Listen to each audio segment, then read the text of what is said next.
Kerala studies history and society എന്നുള്ള പേപ്പറിൽ module 1 തിയറിയാണ് നമ്മൾ നോക്കാൻ പോകുന്നത്.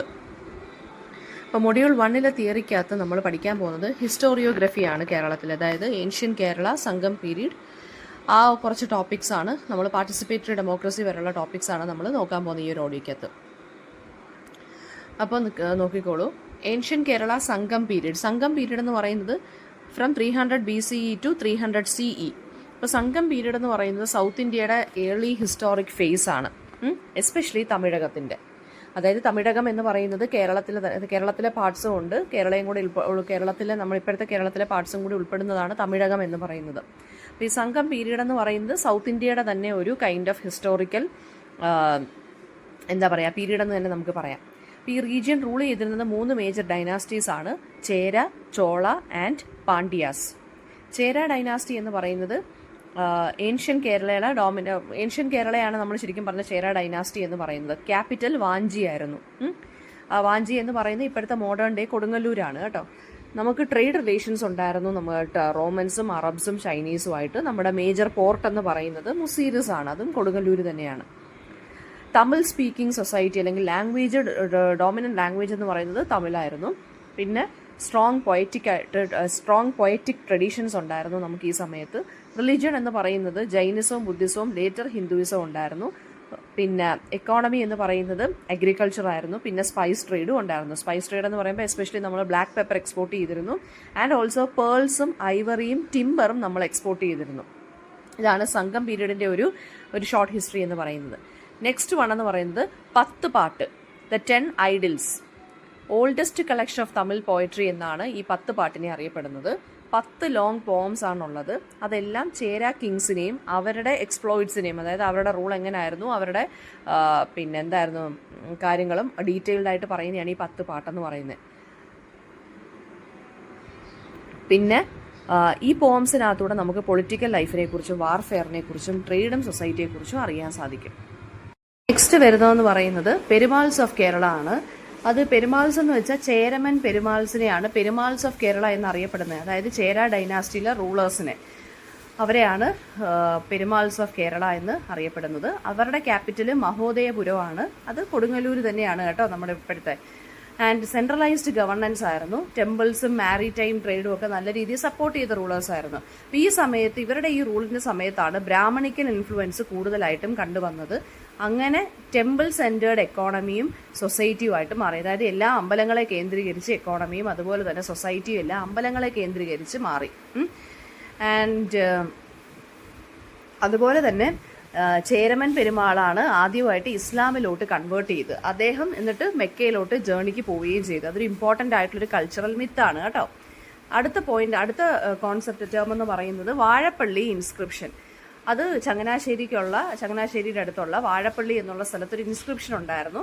ഏർലിയസ്റ്റ് അവൈലബിൾ ഇൻസ്ക്രിപ്ഷൻ എന്നാണ് അതിനെ പറയുന്നത്. മലയാളത്തിലാണ്, വട്ടേലുട്ട് സ്ക്രിപ്റ്റിലാണ് അത് എഴുതിയിരിക്കുന്നത്. ചേരമൻ പെരുമാളാണ് അത് ഇഷ്യൂ ചെയ്തിരിക്കുന്നത്.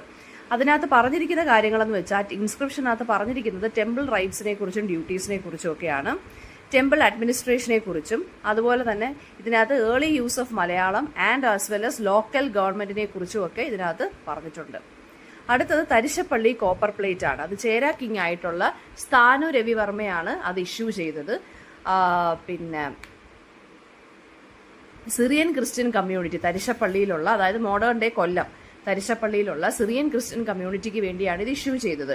അതായത് ക്രിസ്ത്യൻസിനും പേർഷ്യൻ ക്രിസ്ത്യൻ മെർച്ചൻസിനും കൂടി കുറച്ച് ഗ്രാൻഡുകൾ അല്ലെങ്കിൽ കുറച്ച് പ്രിവിലേജസ് ഗ്രാൻഡ് ചെയ്യുന്നു എന്നുള്ളതാണ് പറയുന്നത്. ഓക്കെ, ഈ ഒരു ഇൻസ്ക്രിപ്ഷൻ കോപ്പർ പ്ലേറ്റിനകത്ത് പറയുന്നത്. അപ്പം മൾട്ടി കൾച്ചറലിസവും റിലീജിയസ് ടോളറൻസും എല്ലാം സപ്പോർട്ട് ചെയ്യുന്നതാണ് തരിശപ്പള്ളി കോപ്പർ പ്ലേറ്റ്. എക്കണോമിക് പ്രിവിലേജസ് ഈ ഫോറിൻ ട്രേഡേഴ്സിന് കൊടുക്കുന്നു. പിന്നെ നമ്മുടെ കേരളത്തിലെ ഏർലി ക്രിസ്ത്യൻ പ്രസൻസ് ആണ് ഇത് സൂചിപ്പിക്കുന്നത്. അതും വട്ടയിലിട്ട് അല്ലെങ്കിൽ തമിഴ് മലയാളത്തിലാണ് ഇത് എഴുതിയിരിക്കുന്നത് കോപ്പർ പ്ലേറ്റിൽ. പിന്നെ മിഡീവൽ പീരീഡ് ആണ്. മിഡീവൽ പീരീഡ് എന്ന് പറയുമ്പോൾ 12th to 15th സെഞ്ചുറിയാണ്. അപ്പോൾ പൊളിറ്റിക്കലി ഫ്രാഗ്മെന്റഡ് ആയിട്ട് മാറി കുഞ്ഞു നാടുവാഴികൾ അല്ലെങ്കിൽ സ്മോൾ ഫ്യൂഡൽ പ്രിൻസിപ്പാലിറ്റീസ് ആയിട്ട് മാറി. നാടുവാഴികൾ റൂൾ ചെയ്യാൻ തുടങ്ങി. അങ്ങനെ temple centred Brahmanical social order വന്നു. അതായത് ബ്രാഹ്മൺസിന് അല്ലെങ്കിൽ നമ്പൂതിരീസിനൊക്കെ ഇമ്പോർട്ടൻസ് വന്നു. അവർ ടെമ്പിൾസിലെ കാര്യങ്ങളും എല്ലാം റിച്വൽസും പൂജാസും എല്ലാം കൈകാര്യം ചെയ്യാൻ തുടങ്ങി. കാസ്റ്റ് സിസ്റ്റം അതുകൊണ്ട് ഭയങ്കര സ്ട്രോങ് ആയിട്ട് മാറി. സൊസൈറ്റിയിൽ സാൻസ്ക്രിറ്റിന്റെ ഇൻഫ്ലുവൻസ് കൂടി. ഓക്കെ, ബ്രാഹ്മൺസ് വന്നതോടുകൂടി. അതുപോലെ തന്നെ ആർട്ടും ആർക്കിടെക്ചറും പിന്നെ ക്ലാസിക്കൽ പെർഫോമിംഗ് ആർട്സും എല്ലാം ഇൻക്രീസ് ആയി. പിന്നെ ട്രേഡ് നമ്മൾ അറബുകളുമായിട്ടും അതായത് അറബ്സുമായിട്ടും ചൈനീസുമായിട്ടും നമ്മൾ കണ്ടിന്യൂ ചെയ്തു.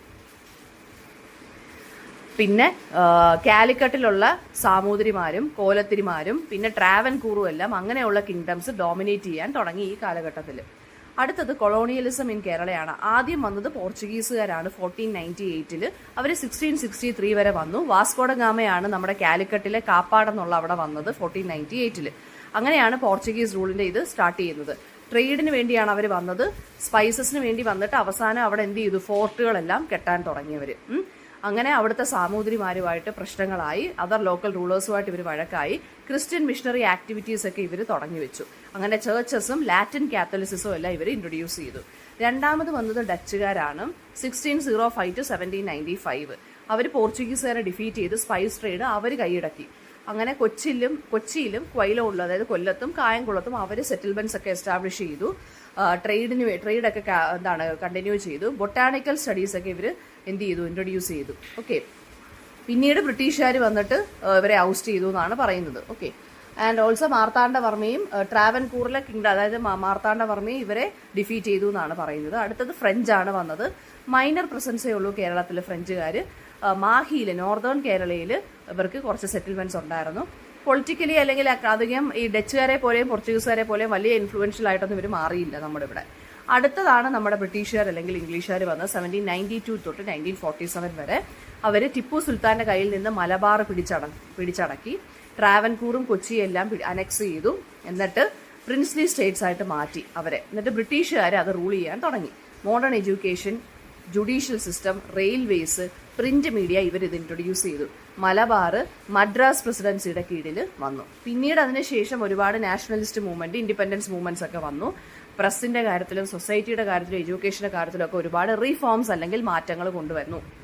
ഇനി നാഷണൽ മൂവ്മെന്റ് ഇൻ കേരളയാണ്. അതായത് നാഷണൽ മൂവ്മെന്റ് ഇൻ കേരള എന്ന് വെച്ചാൽ ആന്റി കൊളോണിയൽ മൂവ്മെന്റ്സ്. അതെങ്ങനെയാണ് കേരളത്തിൽ ഉണ്ടായിരുന്നതെന്ന്. മലബാർ റിബല്യൻ ആണ് അതിൽ ഏറ്റവും ഇമ്പോർട്ടന്റ്. അതായത് പെസൻസ് ബ്രിട്ടീഷുകാർക്കെതിരെയും ലാൻഡ് ലോർഡ്സിനെതിരെയും ഫൈറ്റ് ചെയ്തു. വൈക്കം സത്യാഗ്രഹ അതെന്ന് പറയുന്നത് ലോവർ കാസ്റ്റിലുള്ള ആളുകൾക്ക് ടെമ്പിൾ എൻട്രി മൂവ്മെന്റ്, അതായത് അമ്പലത്തിനകത്ത് കയറാൻ പറ്റുന്ന, അതാണ് വൈക്കം സത്യാഗ്രഹം. അതിനുവേണ്ടി സത്യാഗ്രഹം വരുന്നു. പിന്നെ സോൾട്ട് സത്യാഗ്രഹം നമ്മുടെ ഗാന്ധിജിയുടെ. ക്വിറ്റ് ഇന്ത്യ മൂവ്മെന്റ് ഉണ്ടായിരുന്നു. ഇതിലെല്ലാം കേരളത്തിൽ നിന്ന് സപ്പോർട്ട് ഉണ്ടായിരുന്നു. പിന്നെ കേരളത്തിലെ ലീഡേഴ്സ് എന്ന് പറഞ്ഞാൽ ആ സമയത്ത് കെ കേളപ്പൻ, അദ്ദേഹത്തിനെ കേരള ഗാന്ധി എന്നാണ് കേട്ടോ അറിയപ്പെടുന്നത്. പിന്നെ AK ഗോപാലനുണ്ട്, EMS Namboodiripad, TK Madhavan. പിന്നെ ന്യൂസ് പേപ്പേഴ്സ് എന്ന് പറയുമ്പോൾ മാതൃഭൂമിയും ദേശാഭിമാനിയും ഒക്കെ നാഷണലിസ്റ്റ് സെന്റിമെന്റ്സിനെ സപ്പോർട്ട് ചെയ്യുന്നവയായിരുന്നു. ഇനി കേരള സ്റ്റേറ്റിന്റെ ഫോർമേഷനാണ് 1956 ആഫ്റ്റർ ഇൻഡിപെൻഡൻസിന് ശേഷം. ലിംഗ്വിസ്റ്റിക് റീഓർഗനൈസേഷൻ, അതായത് ലാംഗ്വേജിന്റെ ബേസിസിൽ സ്റ്റേറ്റ്സിനെ ഉണ്ടാക്കാൻ തുടങ്ങി. അപ്പോഴാണ് കേരള November 1, 1956 ഫോംഡ് ആയത്.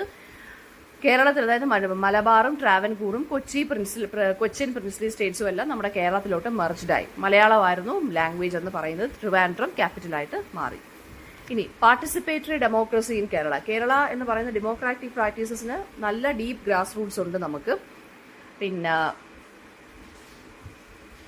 പീപ്പിൾസ് പ്ലാൻ ക്യാമ്പയിൻ എന്നും പറഞ്ഞ് നമ്മളൊരു ക്യാമ്പയിൻ സ്റ്റാർട്ട് ചെയ്തിരുന്നു 1996. അതെന്ന് പറയുന്നത് പഞ്ചായത്ത് രാജ് ഇൻസ്റ്റിറ്റ്യൂഷനെയൊക്കെ സപ്പോർട്ട് ചെയ്തുകൊണ്ടുള്ളതായിരുന്നു. പിന്നെ ഹൈ ലിറ്ററസി റേറ്റ് ഉണ്ട് നമുക്ക്. നല്ല സിവിൽ സൊസൈറ്റിയാണ്. ആക്റ്റീവായിട്ടുള്ള ലോക്കൽ സെൽഫ് ഗവൺമെന്റ്സ് ആണ് നമുക്കുള്ളത്. അതുപോലെ തന്നെ സ്ത്രീകൾക്കും എല്ലാം പിന്നെന്താണ് സിഗ്നിഫിക്കന്റ് റോളുണ്ട്. പിന്നെ strong tradition of political awareness ഉണ്ട്. നമ്മുടെ ലെഫ്റ്റിസ്റ്റ് പൊളിറ്റിക്സ് ആണ്. പീപ്പിൾ സെൻട്രിക് പോളിസീസ് ആണ് നമ്മൾ കൂടുതലും ഫോളോ ചെയ്യുന്നത്. അപ്പോൾ ഇതാണ് നമ്മുടെ ഇവിടെ കേരളത്തിൽ ഡെമോക്രസിയിൽ നമ്മൾ എങ്ങനെയാണ് പാർട്ടിസിപ്പേറ്റ് ചെയ്തതെന്ന് ചോദിച്ചാൽ ഇത്രയും പോയിന്റ്സ് ആണ് നമ്മൾ എഴുതേണ്ടത്.